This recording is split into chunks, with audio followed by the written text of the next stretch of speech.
Hey Patriots, and welcome back to Inside A-Town. I'm Jonathan, and I'll be your host. The assistant principals at Albemarle High School work very hard, but rarely get any recognition. This week, we're recognizing them in the first episode of Vice Principals.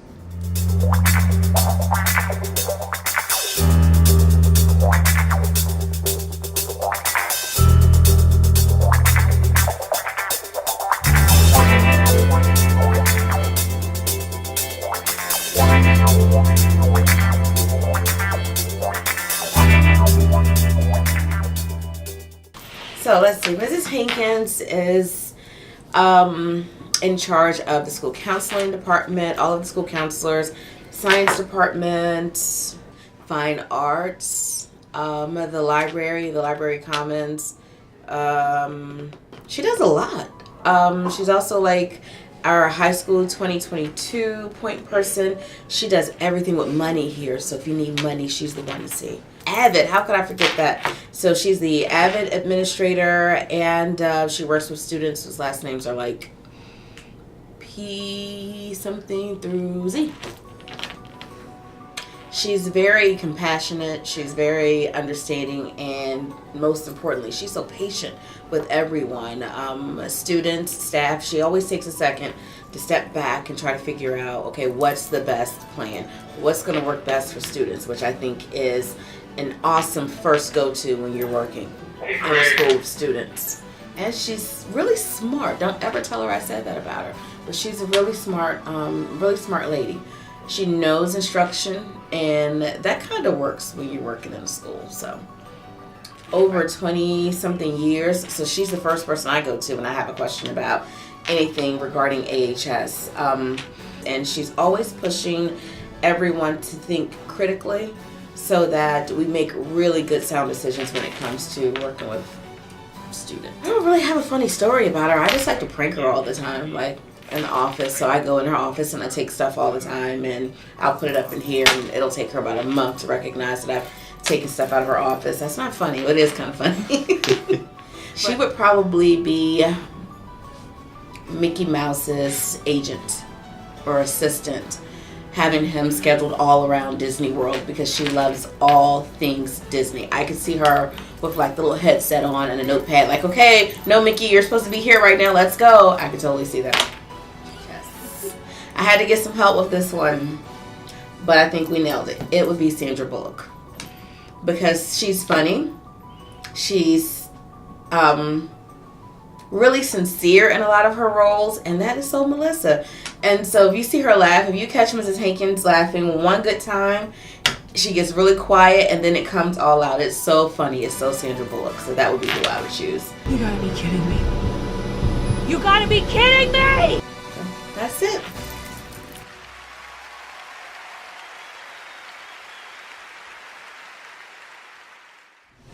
Hi, I'm Tanya, and this week on the Patriot Report, we checked out the volleyball team and we talked to some of the players. Check it out. So,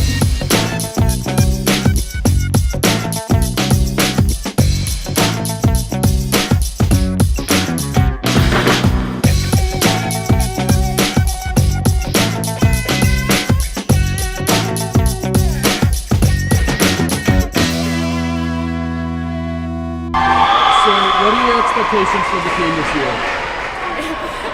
So we kind of lost one of our setters, so that was unfortunate. But this year we're just trying to like rebuild and do what we did last year. So trying to get back to basically the regionals and just trying to get that state's win. And basically just kind of like working on like our like team chemistry and just like building as a team to like try to just be as good as we've been in like previous years. We're going to work hard every day in practice and come out and play hard in every game, and we're going to win. We're going to win big. It definitely feels nice, like knowing what to do and like all the expectations, but also kind of like taking care of the younger kids and like putting them under our wings to try to like help them make the team better. Yeah, it's like a big sense of leadership this year that we all have to step up. And we've been very close together this year since we've been together for so long. So, what are your expectations for the rest of the year? Well, hopefully we'll continue to grow into the team that we are athletically capable of being. We've got some pretty good players on this team, and if we can become confident and consistent, then we're going to be pretty tough to deal with towards the end of the season. We have the potential to be really good, so we just have to keep working. Well, so early in the season, it's hard to say, and also we are such a team-oriented sport that you really don't have one person that can carry you. We got the 4 seniors who are doing a great job for us right now. That's Katie Schnell, Madison Morley, Gabby DeGennaro, and Danielle LaRosa. All of them are contributing significantly and leading the team in a lot of different categories. What are their contributions to the team?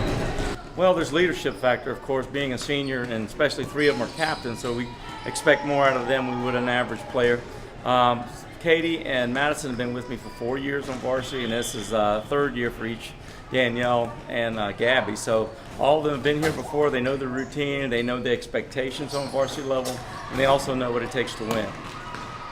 They just have a lot of good experience and a lot of leadership qualities and skills that they can help the younger girls with, so they can really help us throughout the season. If you had one piece of advice for people who want to play volleyball next year, what would it be? Be careful, because it's addictive. Just work really hard, and if you want to try out, then do your best, and good luck.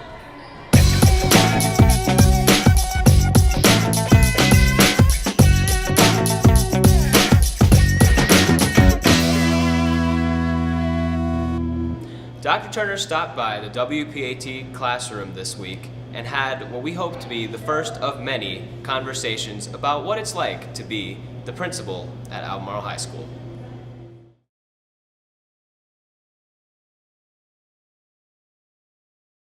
So we've been talking a little bit about discipline, and I was wondering if you could expand a little bit on some of the ideas that we've been talking about that difference between discipline as it is imposed on someone else, and the sort of self-discipline that we're hoping that kids eventually acquire through the things that we teach them and the ways that we try to help them. I don't believe in trying to get a pound of flesh out of students. And whenever we use discipline that way, my goal is to help redirect and change their behavior, not to punish them. I feel like that when we have done even a halfway decent job at teaching young people that their rules and regulations and boundaries and parameters, then that sets the stage for young men and women to self-discipline themselves. Where do you see the places in school where the adults in the building, the teachers, the staff, the administrators, coaches, are modeling that sort of self-discipline? We can model it by the way we dress when we come to work. I think we can model it by being at work on time, being in the places that we should be. If we have duties or obligations, we should be where we're supposed to be when we're supposed to be there, because the children recognize that. We should be prepared to teach every day. Our lessons and all of that should be laid out and ready to go, because that's showing that you have enough discipline to be prepared. There seems to be a leap that happens in kids, kind of a cognitive leap, usually around the beginning of that junior year, where they start to understand that being able to manage themselves, being able to control themselves, just makes life easier. What can we do in the classroom as teachers to facilitate that jump, that growth that they have in their maturity towards becoming more self-disciplined? As the children get older, to try to help prepare them for that, I think it requires somewhat of a loose, tight structure. You still provide parameters and expectations, but you also create an environment where children are able to start to make some decisions. And instead of being directed so much by the adult, they get to make some decisions. But too much of either one can keep you from reaching the goal. But I think at this age, the students have to start practicing being able to manage themselves. What advice or suggestions would you give to parents about how they can sort of emphasize things at home that would support the work that we're doing here in school in helping children become more self-disciplined? One of the things that I would share with parents is that when their child expresses how much they hate a rule or an expectation, it would be really powerful for parents to say, you know what, that's an okay feeling to have. However, there are going to be rules and expectations that you're not going to like your entire life. But we have to follow them. And this is, and look at what we're doing as more of a life lesson instead of something that we're trying to do to hurt children. Because I believe that the parents can help tremendously with children sorting out how they should feel and how they should approach problems.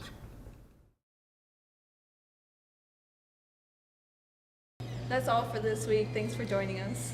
Join us next week for another look inside A-Town. Go Patriots!